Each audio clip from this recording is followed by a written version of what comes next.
Hello and welcome to episode 29 of the world's first Paul Weller fan podcast. I'm Dan Jennings, and 10 years ago I gave up my life's dream and career as a radio presenter with one big regret: never getting to interview my hero, the legendary British musician Paul Weller. This podcast exists purely to solve that issue. Welcome to Desperately Seeking Paul. And this week, an episode dedicated to the Jam Scrapbook, a unique project from blogger Jill Webb from Hull in England and Steve Hinders from Ohio, USA. Listen to me play the part of Cilla Black for a very special surprise episode of the podcast.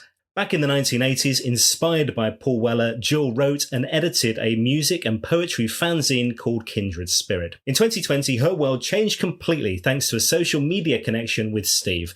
What follows are stories of a shared love of the best band in the effing world, along with some amazing tales of spending time with the Weller family, correspondence with Paul, journeys with the Jam Army, and so much more. So let's get into it.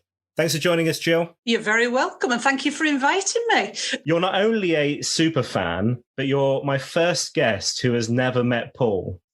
That's correct, yeah. So you are desperately seeking Paul as well, right? You could say that, yes. It would be rather nice. Well, you have your own head-to-head podcast series, and we're going to go up against each other in the charts.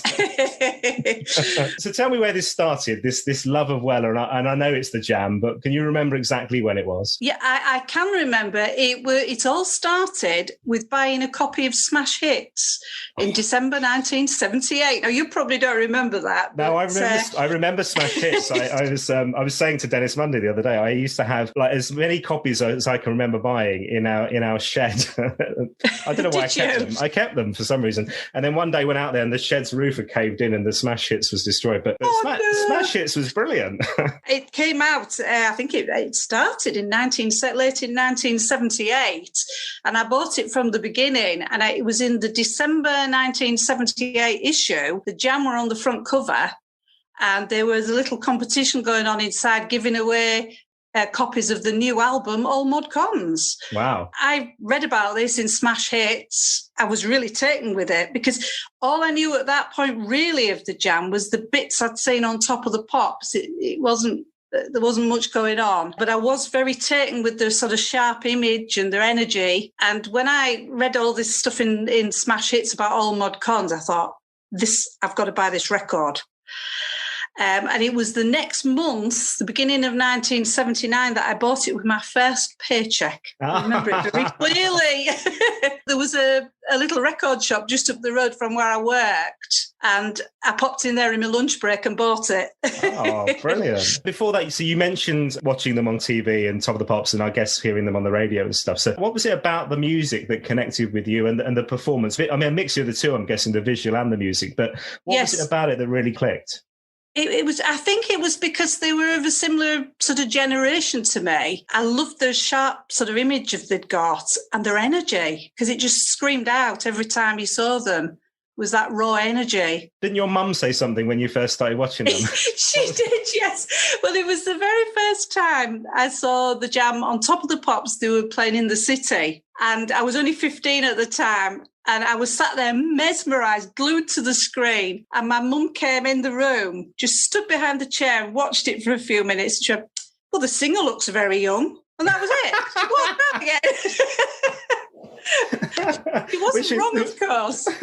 Well, no, that's very true. That's brilliant. Yeah, he was only 18, I think, when he wrote In the City. Yeah, amazing. And at that point then, what, did you just go on to consume everything? So you get all Mod Cons, but then you're getting every music mag, every single, every album, yeah? That's right. Well, what I should say is when I listened to all Mod Cons for the first time, I picked up the sleeve with all the lyrics on it, and I was reading the lyrics as I was listening to the music. And that was, I think, where it all started for me, really, because I was so taken with Paul's lyrics. They spoke to me, you know. I mean, I didn't remember doing poetry in my English O-level at school, but this was poetry that actually spoke my language.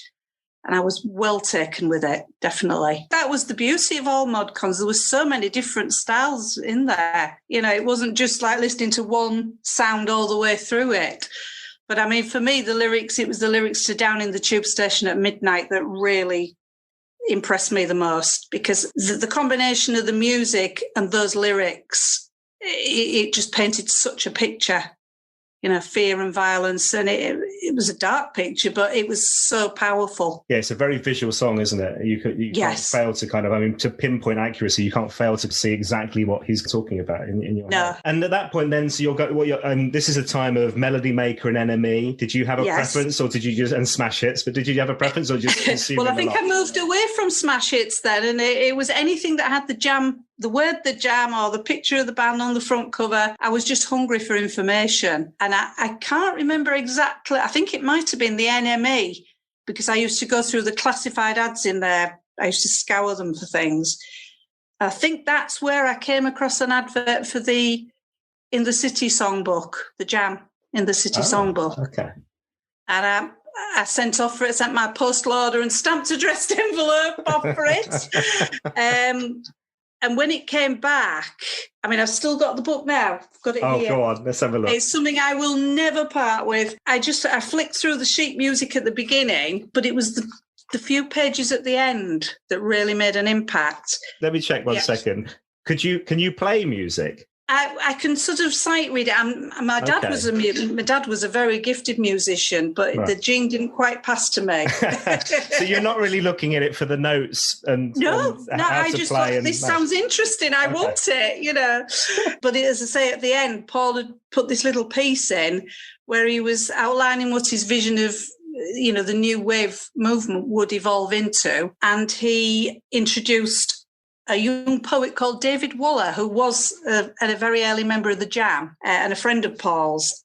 And it was those poems by Dave that struck another chord when I read through them, because they painted pictures of a different nature. Wasn't there a chance that Dave was going to do a book as well? Is that right? That's absolutely right. Because I was 2 years late buying this book. This came out in 1977, but Paul did put in there that if there was enough interest, maybe there would be a book of Dave's poetry to follow. And of course, that came when he started his Riot Stories publications. Yeah, and we've talked a lot on this podcast about the music. We've talked even a little bit about Respond. We've talked about the Style Council, the solo years, but we've yet to touch on the poetry. We've yet to touch on the publishing side of things. So tell me about Riot Stories. Exactly what was that then? It was something I read about how Paul had started this publishing company called Riot Stories, and the focus was very much on, giving a platform to young unknown writers and young creative people. I think Dave's book, Notes from Hostile Street, I think that was the first publication, and I bought that straight away as well. You won't be surprised to hear. And I mean, it was that book that started me writing poetry of my own. I was heavily influenced by what I read in there. Not so much now, but I was back then. Yeah. When I read some of the poems I wrote at that time, you can nearly see I could have nearly copied them out of the book. Can you remember what else was coming out from that? I was going to say record label, but I don't know what the book equivalent of a record label is, but the publisher, I suppose. But what else was coming out from Riot Stories? The next I really remember was when Paul produced a fanzine called December Child. I mean, there were other publications as well, but I didn't have any of those. Some of those are mentioned in the blog post because Steve Hinders had quite a collection. But December Child was Paul's fanzine, and that was very much, the emphasis was on poetry and written pieces. Again, Paul himself actually contributed to them in his own poetry. So that was the next I remember of them. And I do also remember reading in another fanzine I bought, which I can't remember the name of it. It was not Paul Weller's fanzine, it was a different one, that Paul had written a piece for this fanzine, and he was encouraging other people to think about starting their own and doing it. Right. He was all for it. There was one poem that appeared in one of the Riot Stories publications. I've got this on my blog post, and the lyrics of this poem actually inspired Paul to write That's Entertainment.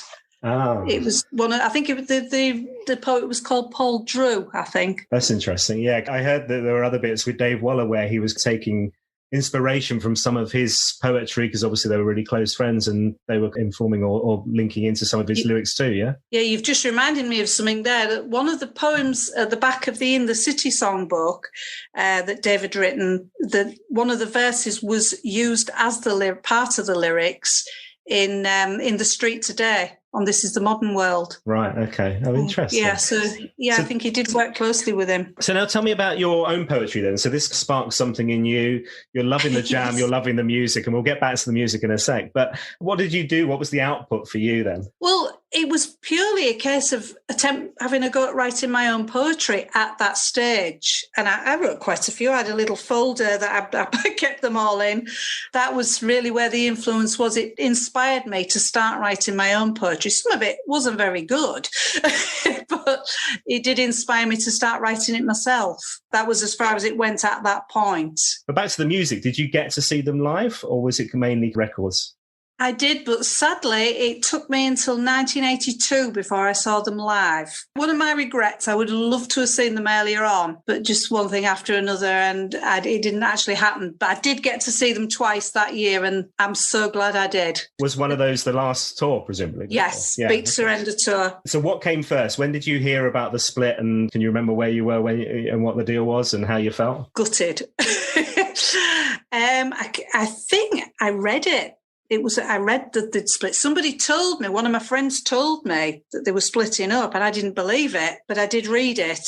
I know when it was the Beat Surrender Tour, there was this deep sadness in the audience. You couldn't actually put your finger on it, but I mean, it was the most amazing gig, but there was this deep feeling of sadness there. You could really sense it. And I bet as soon as that gig was over, and you maybe weren't then ever, you knew that you weren't going to ever see them again. Almost heartbreak, right? Like a sense of like grief, 7 stages of grief, or however many there are. Well, it was. I mean, one thing I've noticed, especially since I've started becoming very active on Twitter, is that people have a real emotional attachment to the Jam, myself included. But it is definitely that it was something they spoke to a whole generation of people. What is it that you think made them connect so much? Because you don't hear that about many bands, do you? You don't. No. I think the songs, the lyrics of the songs. I mean, one song in particular that sticks in my mind is from Setting Suns with Saturday's Kids, and that to me summed up how Paul spoke to people through his lyrics, because you could identify with the people he was singing about. You could identify with the situations. And I think that's what it was that made them so very special. I've just realised that 1982 is nearly 40 years ago now. Oh, don't sorry about that, Jill. Which is terrifying. But for a band to have that legacy and I know that Paul must get so frustrated with this, where people, or when are the Jam going to get back together? I'm sure. And at gigs constantly kind of shouting out Jam songs and things must have been frustrating. Certainly when he was in the Style Council, less so probably now. Well, I actually remember starting a petition I got about 100 signatures on it, which I was going to send to them, asking them if they'd reform. That's how when was serious this? It was. This was last year. No, this was in 1983, just before I started my fanzine. Now, tell me about your fanzine. So this is, or was Kindred Spirit. So you launched that. Was that 1983 then you started that? Yes, what happened was the last little bit of where the Paul Weller influence comes in was, I think it was at it was one of the gigs I went to in 1982. They were selling some of the Riot Stories publications, and I bought this publication called The Individual Spoke, and that was a selection of writing again. Some of the writers people will have heard of and others not.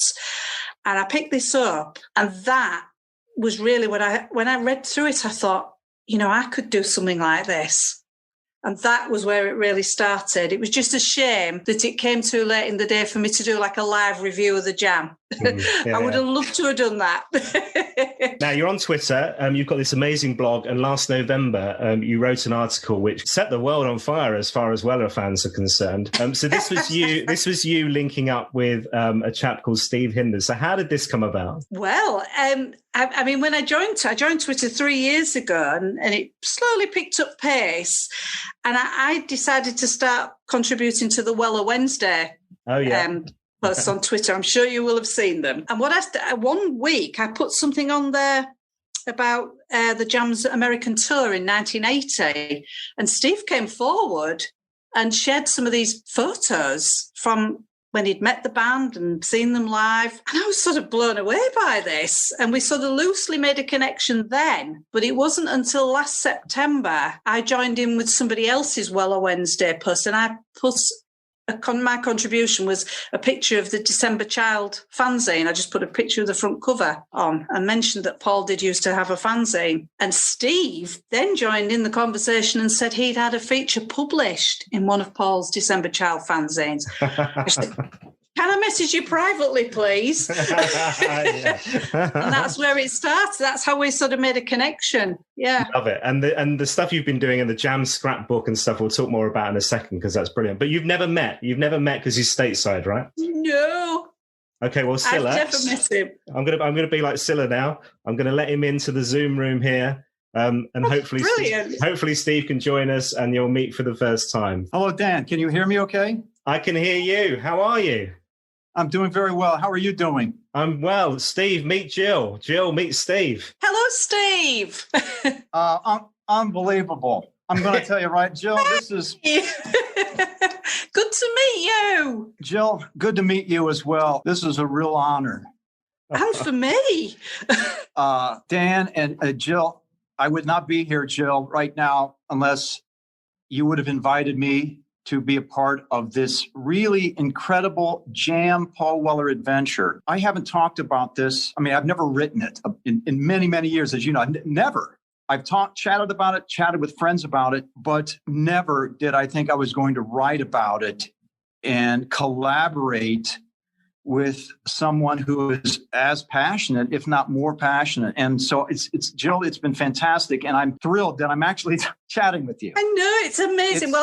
Let me say thank you to you, Steve, because without you, the blog post wouldn't have materialized. I think it's been a real team effort and a privilege that you were prepared to share your story. Well, you know, Jill, I knew from the start that I trusted you.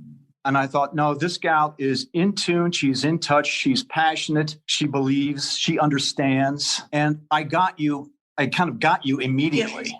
And I just thought, no, I like Jill. This is where I'm going to share my passion with Jill. And it blossomed into something that has improved my life in kind of in a visceral way. You know, I think we always kind of feel, because of the Jam and Weller, all that great music that happened and continues to happen, that we carry it around with us all our lives. And so it does keep us young. I am, as I said, thrilled that you're here and that Dan invited me to share. I'm at work right now. It's about 12:30. I work in a musical instrument museum. It is a dream come true, and I'm where I should be. Are you in Hull? I'm at home, yes. You're at home right now? Sat in my armchair, chatting to you. I'm welling up here, I have to say. So I was going to say, this is amazing. Jill, you're in Hull. Steve, you're stateside. So which state are you in? Okay, I'm in Phoenix, Arizona. Oh, lovely. And I'm about 350 miles east of Los Angeles. It is a beautiful day here. And I'm wearing my polka dot tie. I've had for many, probably 30 years. I thought, well, I got to dress up a little bit because it's how it is. It's just wonderful. So there's a bit of magic to it. And like you, Dan, we carry this around with us, and we're not fooling around. This is the real stuff. Oh, this is the most important thing. This is the most important thing. It really is. You know, when I was 15 or 16, I generally feel the same way about rock and roll and soul and a wide variety of music. I feel the same way as I did then. It's never drained out of me. I attribute that to my passion for not only the Beatles and the Who and all that great stuff, but when the Jam kicked in, the Clash, the Pistols and all that stuff, it still holds true. They spoke to us, didn't they? My God. And those lyrics still do. On my way to work today, I'm listening to Light from a Window. And I'm like, my God, that still speaks to me when you're young. It still speaks to me. Yeah. And we're, older and more, say, mature, but that visceral thrill never leaves. There's a guitar solo in When You're Young. And it's like a descending guitar solo that Paul just rips out. And to this day, and I've heard it hundreds of times, it gives me chills. It makes me feel like there are all these possibilities in life. It's just that beautiful immediacy that we have shared, and there's thousands of other Jam fans out there who probably hear that same descending guitar riff and feel the same way. Feel the same thing, It helps us to accelerate into the next hour of the day or the next week. And I hope to continue this until, I have no more breaths to breathe, and so it never goes away. No, and I agree completely. And from our communications, we're keeping that faith. As Paul Weller used to say, keep the faith. Yes. Absolutely. Keep the flame burning, keep the faith. And we took that to heart. We took it to heart, There's a song on his newest album, On Sunset, called Village. And it's just about kind of digging where you're at, where you're from. And you want to go, visit other places and so on. But if you can find that peace at home or in your neighborhood with your friends, man, it's good stuff. And that's what I have found in my life. And I know you have with your family and so on. Yes. So it's a gift, and we had to reach out for it. We had to go searching for these newspaper articles and these magazines and these singles and the albums. They didn't just arrive. We had to seek them out. Our cool record shop or a neighborhood friend would say, hey, man, this new song by the Pistols, you got to go check it out. You'd have to find it. I'd get on a bus in Lima, Ohio, where I grew up, and I'd travel 125 miles just to pick up all mod cons for me and my friends. Yeah. And talk about a thrill to come back with 5 import copies, and it had been released in England, but you have 5 import copies. So I'm bringing them back to my friends, Dave Andre and Jimmy Fry and Sherry and all my friends. And they're like, oh my God, let's have a party. And we'd listen, we would be ecstatic, especially all mod cons, that first couple of minutes of that album. And then To Be Someone, we just took off our lives. We were so pleased to be alive. Weller spoke to me as he spoke to you and Dan and millions. And what a gift. Just to be able to have that emotional connection with people. And we've just been talking about this legacy over nearly 40 years since the Jam split up. And we'll get into that. This kicked off for you in the similar way to how it kicks off with Jill, which was Smash Hits, but yours was Melody Maker. Was that right? Yeah, mine was Melody Maker. And I'd been reading Melody Maker and NME, and I'd go to my local record shop, and it was always a month behind. We'd get it. An article was written in April, and I'd get it a month later. I couldn't wait. I'd get to the record shop. So I picked up the Melody Maker from, I think it was April of 77, one of the weeks. I took that home, and I'm lying in bed, and I'm reading this article about the Jam written by Brian Harrigan. And I think Brian Harrigan's still out there somewhere. I'm not sure, but I know he's out there. But I thought, my God, they're talking about soul music. They're talking about, Tamla Motown, The Who, and they're dressed to the nines. They're scooters. And I was kind of an Anglophile growing up just because of the Beatles, the Kinks, the Stones, and so on. But the Beatles were the big impetus. But knowing that Weller loved the Beatles, and then Bruce and Rick, they're talking, I'm like, who are these guys? They're my cup of tea. They are my musical sibling soulmates. And it was instantaneous. I had not heard them. So I'm reading this article. I'm going, my God, this is the band for me. And I kept reading. I'm like, okay, what's going on here? I love these guys already. So I think that same day, I went over to the record shop, and I found in the city, going through, I'm like, oh, I didn't expect it to be there. It was a great record shop, but I thought, now this is too early for this thing to be out here. And I remember having a visceral thrill, a shock. There it is. And so I pick it up. There's, Paul in the back with his kind of Pete Townsend leaping and so on. So if everybody's looking cool, and these tiles, like bathroom tiles or something, it just looked cool. And I remember, I think it was the same. It was their logo. So the graffiti spray of the logo, yeah? Yeah, that's the first one. Yeah, Steve's holding up a badge with the logo. Hey! I got, this was my first Jam badge I got in London. And that I still have, and I treasure it. And I still have a bunch more.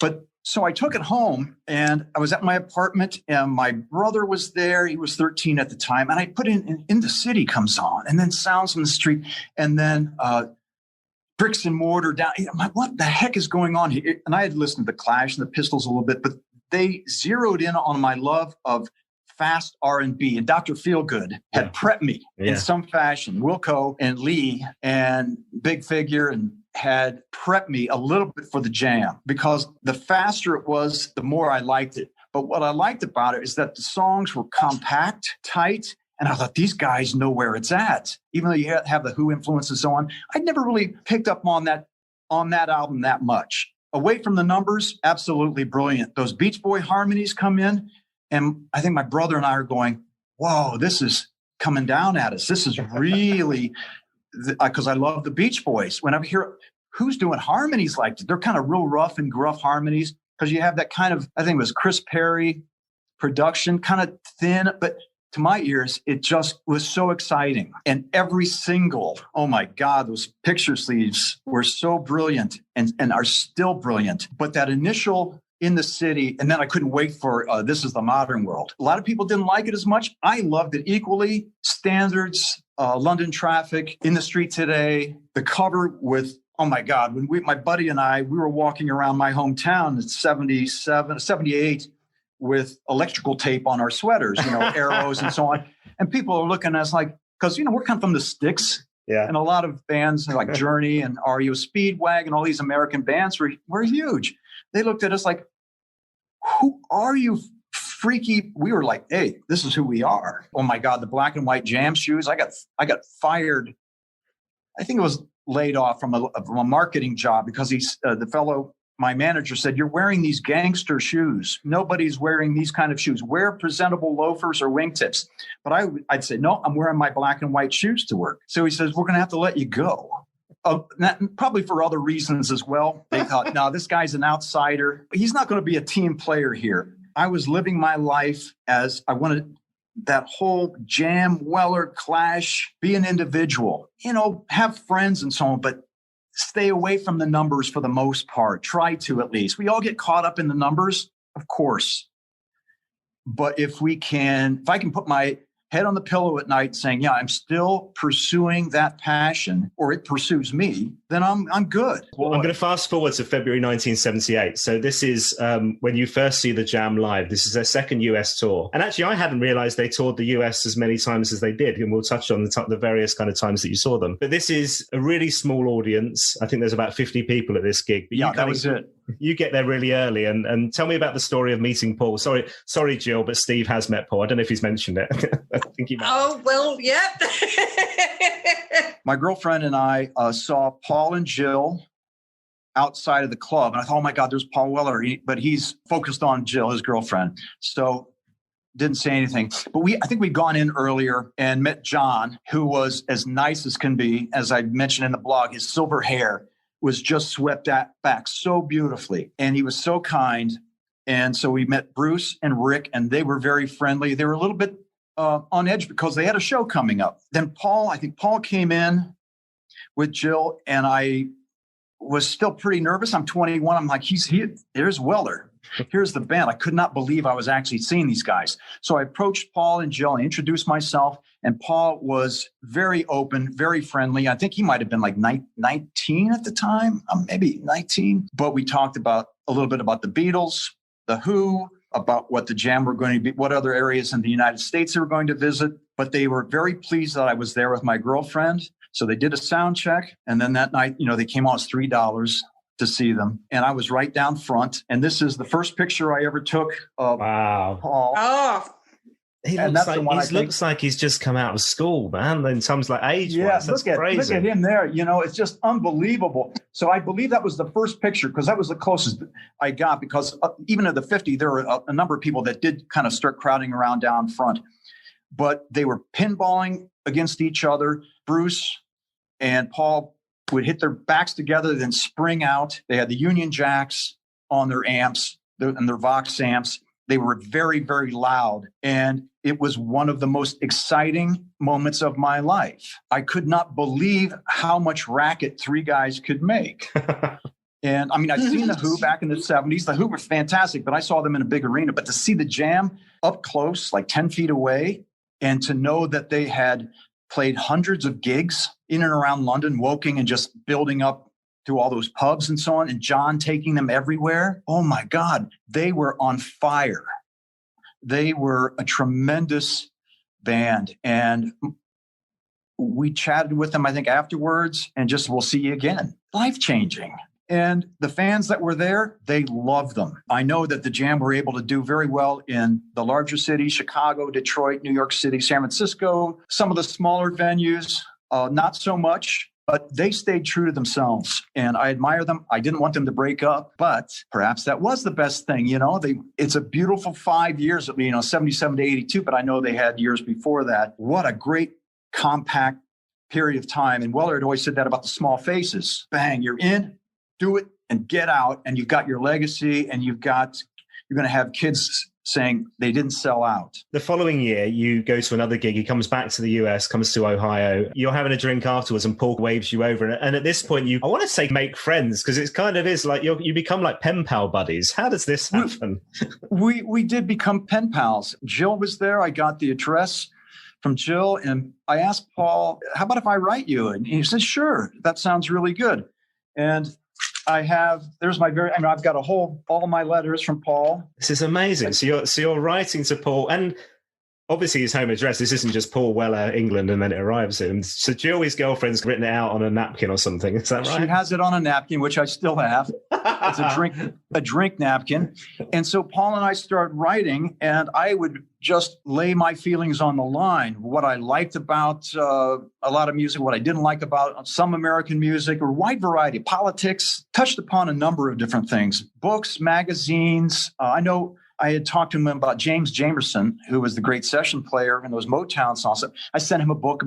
About James Jamerson. So these letters that I got from Paul were very personal. There's humor, there's decency, and there's kindness. When he wrote that letter, he was focused on writing that letter. He appreciated that I wrote him, and I appreciated that he wrote back. And that went on probably until like 1982. I think the last time I talked to Paul was maybe the late 90s when I saw him out in LA. An incredibly great show. But the correspondence lasted into the Style Council. But I treasure these letters. It's a moment in time. Here he is between the ages of 20 and 25. He's articulate about his passion, and he's curious about what I think about certain songs and so on and so forth. I'm still knocked out. It almost feels like a dream that we communicated. And as everyone, moves on separate ways and so on, I lost contact with him over the years in the late 90s. And we said hello. There was, all that stuff had been communicated. And that's a period where you feel that he's in a bit of a pressure cooker, right? At that time, it's like this spokesman for a generation type thing, and pressure to kind of keep releasing singles, keep releasing albums, back on tour again. Must have been relentless. So I wonder, those letters to me feel like, and having seen some of the stuff and heard what you've just been saying, it feels like a bit of a release to be able to just get some stuff off his chest, or just have a nice conversation outside of the day-to-day of writing, recording. I think so. As you said, the pressure cooker, and he certainly talked about that in the latter part. He's like, oh my God, I've got to come up with another batch of songs. Who knows what was going on in his mind? But perhaps, and he wrote me and he wrote other fans, and I know he wrote other fans, that there was a release there. Like, okay, I can kind of be myself and talk about other things outside of the jam. It's still thrilling to read these. There's a truth and an honesty. I know that I had a couple of them printed on Jill's blog. I felt that was okay. There are some personal things wouldn't print. That would be, I would see be quite ticked off by that, Yeah, but I think the stuff you've shared is okay to share. Shared and published and so on is, I don't think he'd mind that, but I'm not going to go further than that. Family stuff and so on. And I had mentioned this in the blog, one of the great things that ever happened to me was I had fallen asleep in Woking I had a couple of beers. Well, no, hold on. We have to get on to Mrs. Milton. Yes. I've been waiting to get on to Mrs. Milton. So this is September 1979. You traveled back to the UK. Actually, you've been to the UK before, and you decide to go to Woking, which is Paul's hometown in Surrey. So do you make your way to Stanley Road? Is that where you're heading? No, I knew that they had moved from Stanley Road. I think I went down Stanley Road, but he lived on Balmoral Drive. Right. And that's where his mom and dad lived. And so, like I did with the Kinks and the Beatles, I went to their neighborhoods. I wanted to see the source. I wanted to see what did they see when they walked out of their homes. I nodded off in that boulevard, and then an elderly woman, 80 years old, I get a tap on the shoulder because I'm wearing my white and black pointed Jam shoes. And she said, Paul's mother was across the street. His grandmother said, well, we've been to the store. We've been to the supermarket. We're going to make some sandwiches. Would you like to come in? And I said, yes. I mean, she woke me up out of a real sleep, after 2 beers, and I'm tired anyway, traveling. So I'm like, wow, it was such a shock, because I would have, if she wouldn't have stopped by, I would have just gotten up and walked maybe to go by Bruce's house. Or you've done woking. Back to the train station. You've done woking. It's time to move on. So Paul's nan is Mrs. Milton, right? Yes. Did she have a first name, or we just don't know? No, she would sign it Nan. Oh.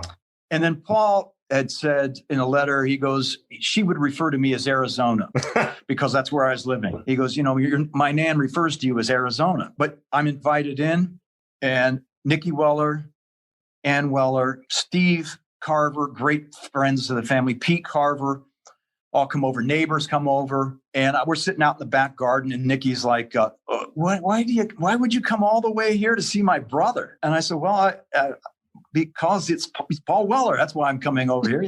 I just wanted to get a flavor for the neighborhood. I didn't expect to come in, but they were so genuinely warm to me, and the neighbors were nice. Everybody made me feel at home. John Weller came home about 6:00, and I had seen John in Ohio. He was so nice to me, and we were drinking scotch. We sat around listening to music. It was the day he brought home the acetate to Turning Japanese that was going to be released on Polydor. Right. So all of a sudden he puts that on the record player. The Vapors, right? Is that right? It was the Vapor song. So he had the acetate he brought down from Polydor, and he just put it on the little record player. It was not really a stereo, I don't think. It was just a record player. And this thing comes blasting out. I'm like, wow, that's a good song. It's a really good song. So he wanted to kind of get, I like that. So it did become the big hit, but it might have been the first time, it hadn't been played very often, I don't think. Definitely not on radio at the time. As we were sitting around the Weller home, John said, hey, I'm going to play something for you out in the car. So we go out to this little car. I don't know if it was a Mercedes, but they had, a nice little car. In the cassette deck, he puts in a cassette of Paul. And it had to be when he was about 14. And as I'd said in the blog, I recall it electric guitar, maybe acoustic, but I think it was electric. And Paul was singing these really melodic, kind of Jerry and the Pacemaker style tunes, a little Beatley, a little bit of hint of Jerry and the Pacemakers. Or that's what I thought at the time, because I wrote that down. I said, it's kind of like Jerry and the Pacemakers, but really pretty and melancholy at the same time. So we're sitting there, and John is playing these songs, and we're not talking, but I'm going, this is unbelievable. John was so nice to me. And I was so proud that I was like, oh my God, I've done something right here. I'm really living my passion here. And I'm sitting with John Weller, and he is so proud of his son. My God. So we had a bite to eat. Neighbors were over there. And then I told Ann and John that I was going to go back up to London because I had a little hotel there. They said, no, we can't do that. Stay here. John gets on the phone to Paul and says that I'm there. And Paul invites me up to Townhouse Studios for as the recording Setting Suns. And I'm like, are you kidding? John, are you kidding me? Can you be there by 11 o'clock? I said, yeah, I'll get up early.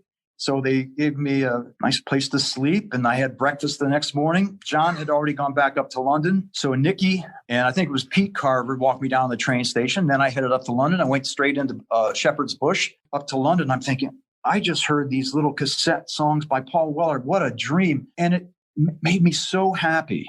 I was very excited when I went to Townhouse that day, and Paul was very welcoming. Bruce and Rick were very welcoming. Went down and took some photos of the guitars, and I think I picked up one of Paul's Rothman guitar or cigarette packs, which I still have. Oh boy. And a Rotosound string pack, because on this first string, he's got a 10 gauge. Okay, that's cool. And from then on, I used to use 10 gauge on my first strings as well. It's not uncommon, but to have that Rotosound string pack. And then I know Tony Fletcher was there from the Jamming magazine, but I left going, what in the world has just happened? I was walking on air, and then being able to walk around Shepherd's Bush and hit a couple of pubs and just bask in that feeling. It was heaven. What you've just described, to me, is the final episode of this podcast.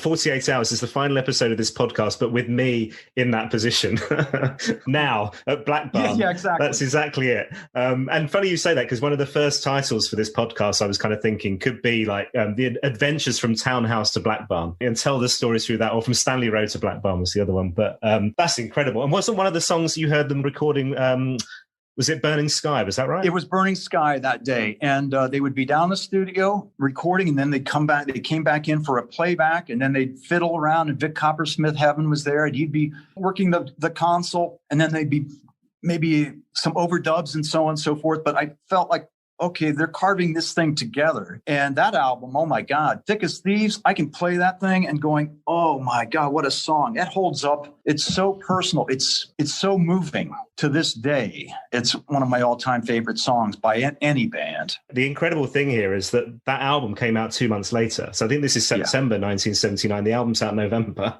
So that, I mean, they're still recording at that point. And then suddenly, they really, and it wasn't till, going back to being at the Weller home there that night, just chatting with Paul's grandmother. And I did mention that she was wearing an All Mod Cons button that day. It's not like, she put it on for me. No, she was wearing an All Mod Cons button. I got a terrific picture of her, and I had sent that to Jill. I'm not, wouldn't have that published. And I'm like, are you kidding me? But she was so friendly to me. Ann was very friendly. Nikki, John, so welcoming. And I think that is part of that Jam legacy of the family being so friendly and outgoing to the fans. And to this day, I'm sure, I know John's been gone for quite some time, but whenever I did see John afterward, he was so very friendly to me, and he was very respectful to the fans. But then later on, I communicated with Paul and Jill about maybe going over for the Sound Effects tour. I thought, well, I might do that. I'll make some money, paint some houses, and I'll do this. And then I got a note from Ann and her mother, Nan Milton, say, hey, Mrs. Milton's back again. Yeah. You can stay at my place in Guildford. So I'm 22 at the time. I said, okay. Not thinking that. It's like, okay, why not? What an honor. She was very sincere about that. Wow. The letters I have from his grandmother are wonderful. And she's talking about the tea she's having for, dinner and just everyday things in her Guildford neighborhood. And maybe I was a pen pal with her. Yeah. And she knew how much I loved the Jam and how much I respected Paul. And as I mentioned to Jill, All Around the World was her favorite song. And she would always, she sang it a few times, just like the chorus. All around the world, I'm going, you. I'm like, oh my God, this is fantastic. It's Nana Weller. Yeah. At 80, she was elderly, but she was young. She was a young 80-year-old woman, and she loved the Jam. So you come over 3 weeks, and Nana's house is a bit of a base for you, but you basically toured. You went on tour with the Jam, in a sense, with the Jam Army, and saw gigs around, what was it, Newcastle, Glasgow, Edinburgh, Leeds, Cardiff, Birmingham, Brighton, Manchester, probably more. So what did you make of touring this fabulous, strange country of ours and traveling with other Jam fans? I have to say, these guys, Roger Pilling, who was a friend of his schoolboy friend, was so kind, so nice, hysterical. I mean, wicked sense of humor. And two brothers who I just think the world of, Joe Malone and his brother Frank, Shepherd's Bush guys. And I've stayed at their place in Shepherd's Bush. And I haven't seen them for, like 15 years now. And a fellow named Chris Jameson, who I saw in the queue at Manchester Apollo. And I only saw Chris for like maybe 2 or 3 days, but he and I are in contact again after so many years. And Paul Bradley from London, and a wide variety of passionate people who are a bit younger than me, a little bit older than me, dozens. So you might have a conversation in a crowd with these Jam fans and never see them again, but it was a core enthusiasm. And then what I loved about it, you could talk about a wide variety of things, but it came back to the songs, the songwriting, the excitement of being at a show, the visceral thrills that not only we'd experience in the moment chatting, but we'd see the show and then we'd all kind of bounce off into our own worlds and take that energy with us. I am so pleased that I took that route of taking the train with the Jam fans and going to the next stop and then finding a place to stay for the night. I'll see you at the Newcastle Town Hall, and then I'd meet them down there. And then we'd have some drinks later and I'd go back to where I was staying. And I'd say, I'll meet you at the train station at this hour, the next day. And then we're off to the next city. It was magic. It wasn't work. It was like you have to slog through the day and you have to get a place to stay. And there are times, oh my God, that we all stayed in kind of the same room and 5 of us on the floor. And I sent Chris a picture, I think Jill has it as well, of Chris Jameson. I think the young woman named Anne from Cleveland, England. The bed covers, the wallpaper, nothing matched. And it was the most hideous, glorious room. And Chris had said recently, he goes, I'm still trying to get that night out of my mind, seeing all those clashing colors and patterns. The camaraderie is essential. And I didn't expect as much camaraderie, but I was welcomed as a Yank. For a while there, Kenny Wheeler, who was Paul's minder and just the main jam guy, I had kind of what they would call like an Echo and the Bunnyman long coat. It was like an army coat. And I had glasses at the time. And for some reason, I'd switch him from a coat to another jacket, and I wouldn't wear my glasses. And so Kenny started calling me Clark Kent. So there's Clark, there's Clark Kent. Hey, Clark Kent. And so that was kind of the name after a while. There's Clark, it's like, hey, you don't pick your own nickname.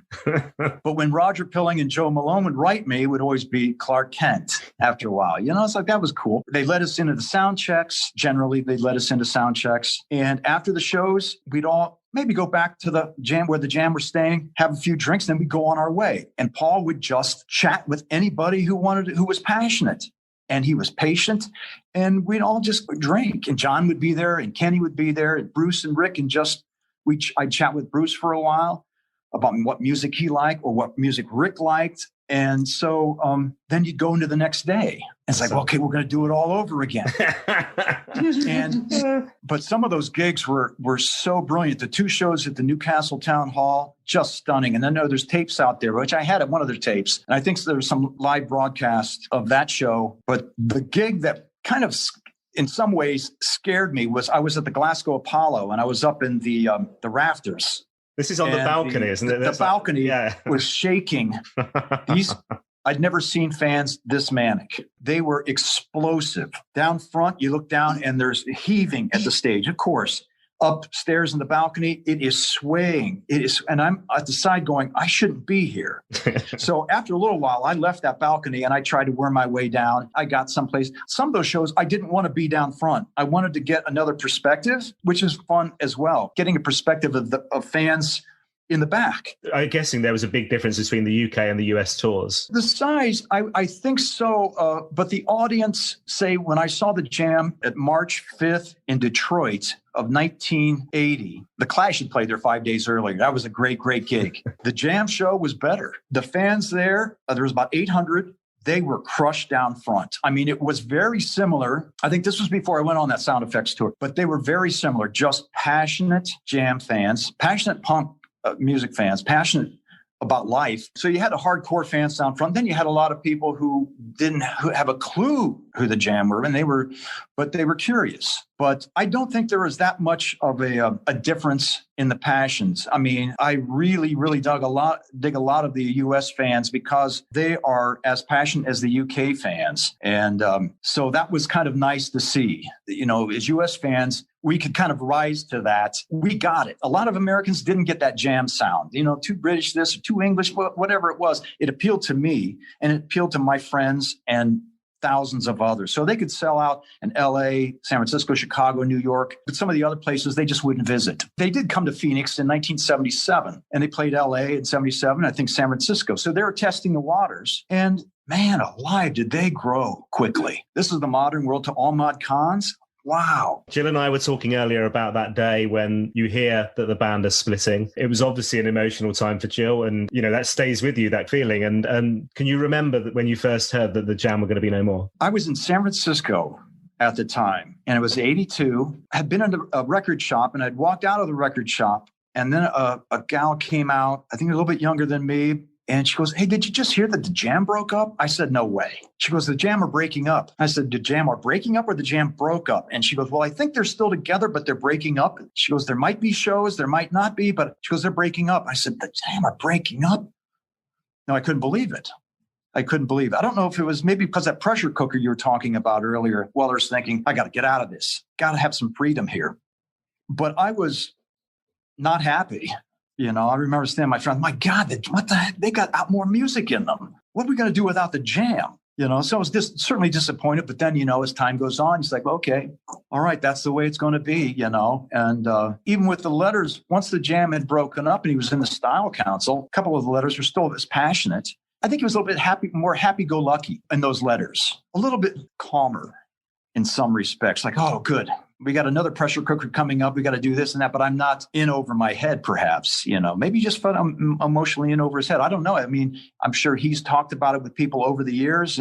But looking back, pretty cool move. brave. Yeah, and back to what we were kind of saying at the beginning, now that 40, or soon to be, since they split up, 40-year legacy of you left it where it was. You 5 years of that, those singles, those albums, those live gigs, and those memories, and that compacted in your head and in Jill's head. If they were still going now, maybe those memories wouldn't be the same. You wouldn't feel that way, you know? I think you're spot on. Yes, I do. They just wouldn't. You say, well, okay. But, in that first article, maybe the second article I read about the Jam, Weller was saying, well, this is just what happens. We were talking about the Rolling Stones. Like, why are they still together? This is like maybe 14 years after they got together. He goes, well, I guess that's inevitable. And this was in maybe the first or second piece I read. I thought, well, okay, that's what's going to happen. We all get older and move on.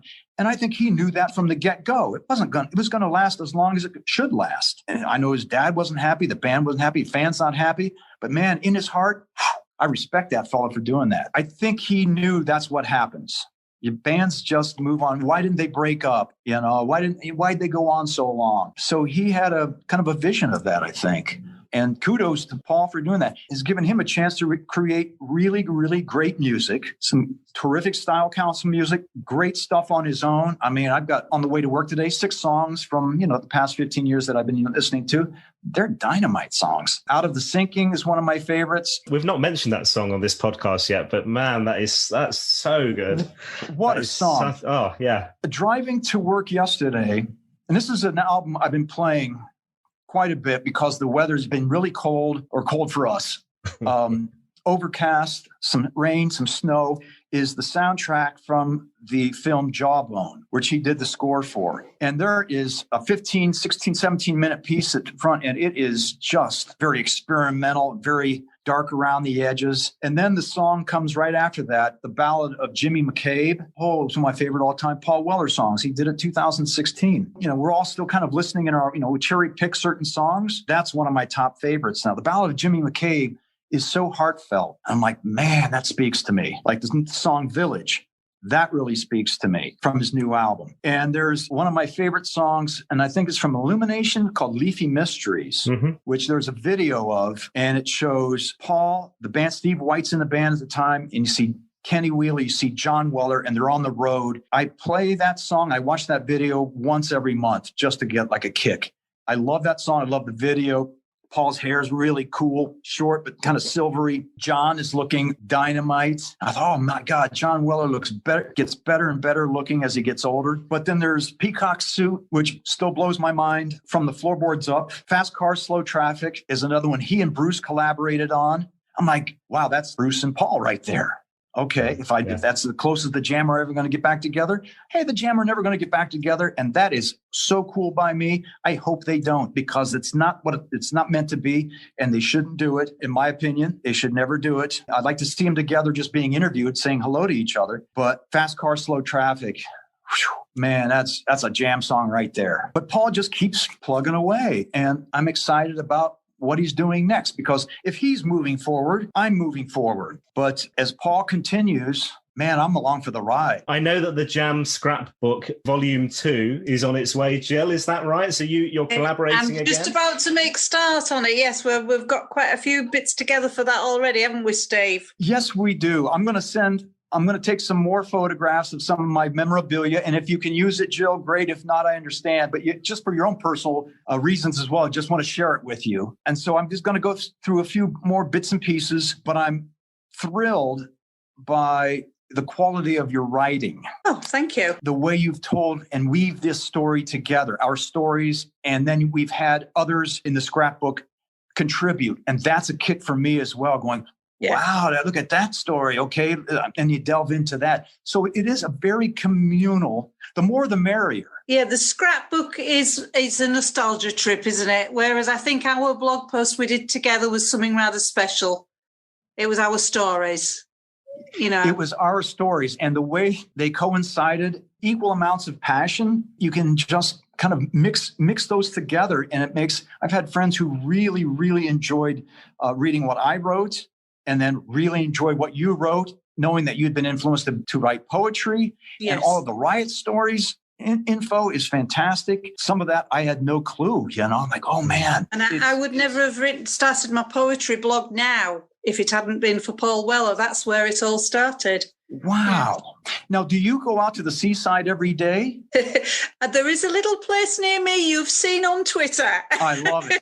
I love it, Jill. I've never been to Hull. I know that Mick Ronson is from Hull. Yes, indeed. And hopefully in the year 2022, I haven't been back to London or to England since 2005, but hopefully in 2022, I can carve out 10 days, go to London, and I can come up and have a beer or just a cup of tea with you and your family. Well, I'll be offended if you don't. You know what? Jill, I would be on that train heading up. That is exciting, and it's a goal. That would be wonderful. I don't know what the two of you will find to talk about, I have to be honest.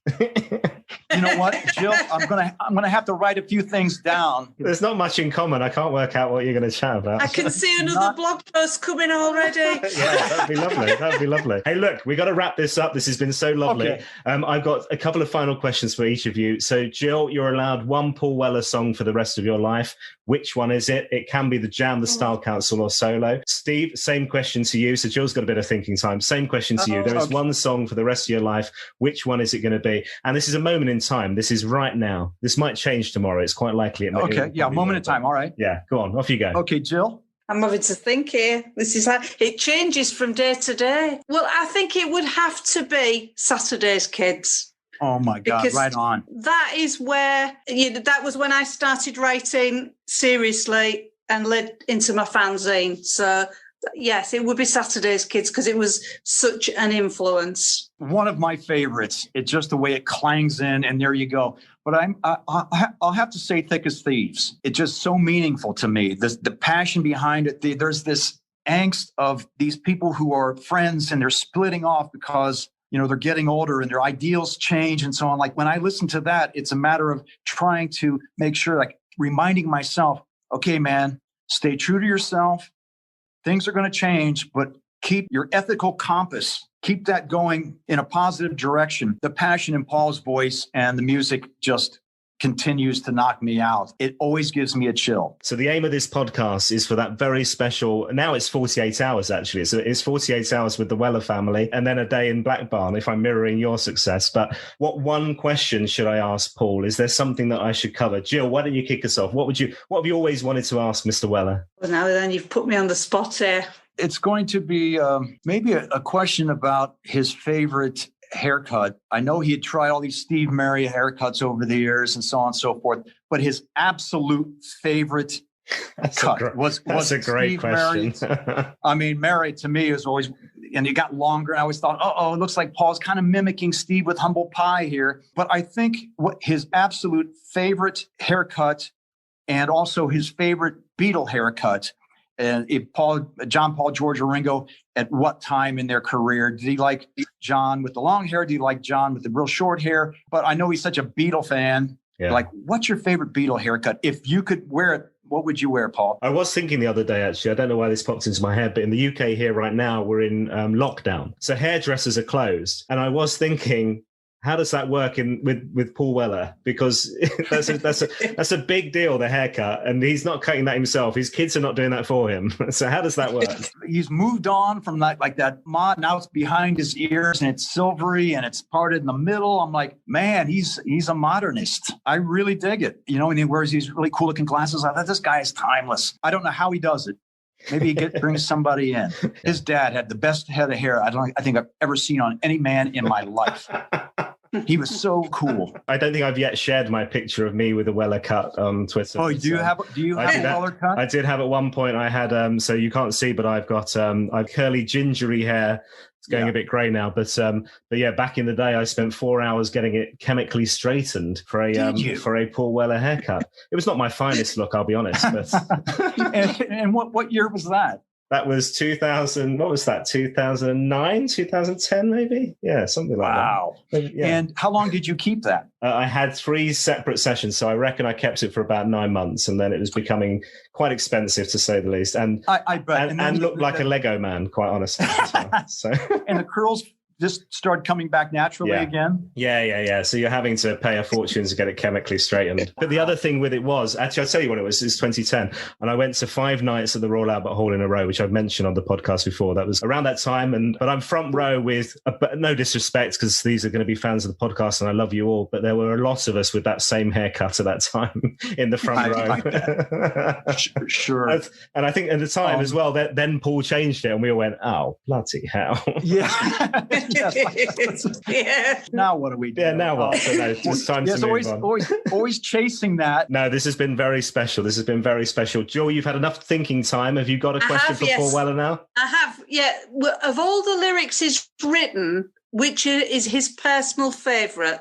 That would be what I would ask him. Of all right across the whole of his career. Oh. Yeah. Good question. Killer question. That'd be a tough one. That's an excellent question, Jill. Hey, this has been an absolute blast. Steve, Jill, it's been lovely to unite you properly together so you can meet. Yes. And what a lovely way to spend an hour and a half chatting. But this has been an absolute gosh. So, wow, thank you. Jill, I'm glad you've been here for the entire piece. Yes, so am I. Yes. I'll be in touch with you soon, probably send something off to you in the next couple of days, and we'll just keep moving forward. Thank you, Dan. Cheers. Well, there you have it. Since recording that very special episode, I'm delighted to say that the Jam Scrapbook Part 2 is now live on that there internet. You can get it. Show notes of this podcast has all the details. And you'll also be pleased to know in the UK right now, hairdressers are now open once again. My thanks to Steve and to Jill for their amazing contribution on our podcast this week. Don't forget to share this episode on social media. Leave a review wherever you get your podcasts. It really does help us to find new listeners to the show. Make sure you dig into their blogs and posts and photos and give them some love as well. You can tweet me at WellerFanPod on Twitter or Paul Weller Fan Podcast on Instagram and Facebook. I'll see you next time.